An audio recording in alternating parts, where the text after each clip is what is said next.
வணக்கம். இது தமிழ்நாட்டில் மிகவும் பிரபலமாக நடப்படும் மரக்கன்று. நர்சரி மற்றும் புதிய விவசாயிகள் இளம் தலைமுறைகள் அதிகமாக நடவு செய்கிற மரம்.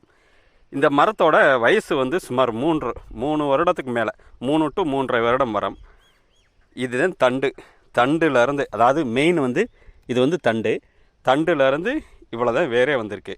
வேறு எவ்வளோ தூரம் வந்திருக்குன்னா 2.5 அடி ஆழம், 2.5 அடி 3 அடி நீளத்துக்கு தான் வந்திருக்கு.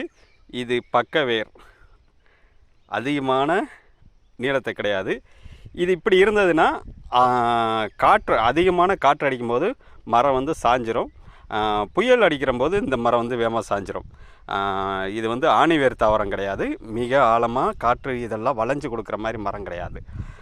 இது மரம் வளர்க்கக்கூடாதுன்னு அந்த அர்த்தத்தில் சொல்ல, ஆணி வேர் தாவரம் கிடையாது. இது என்ன மரம் அப்படின்னு சொன்னோம்னா, இதே இந்த மரம் உழவு செய்யும்போது டிராக்டர்காரன் வெளியே இருந்து, அதாவது நம்ம நிலத்துல இருந்து உழவு செஞ்சுட்டு வெளியே வரும்போது அப்படியே கலப்பையினால் அப்படியே இழுத்துட்டாங்க, கீழே பிஞ்சிருச்சு. இந்த மரம்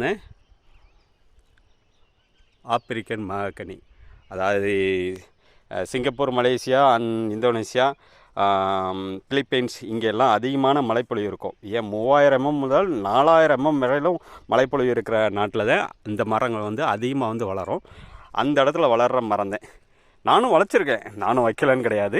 எப்படி மரம் வேறு பாருங்கள் எப்படி இருக்குன்னு.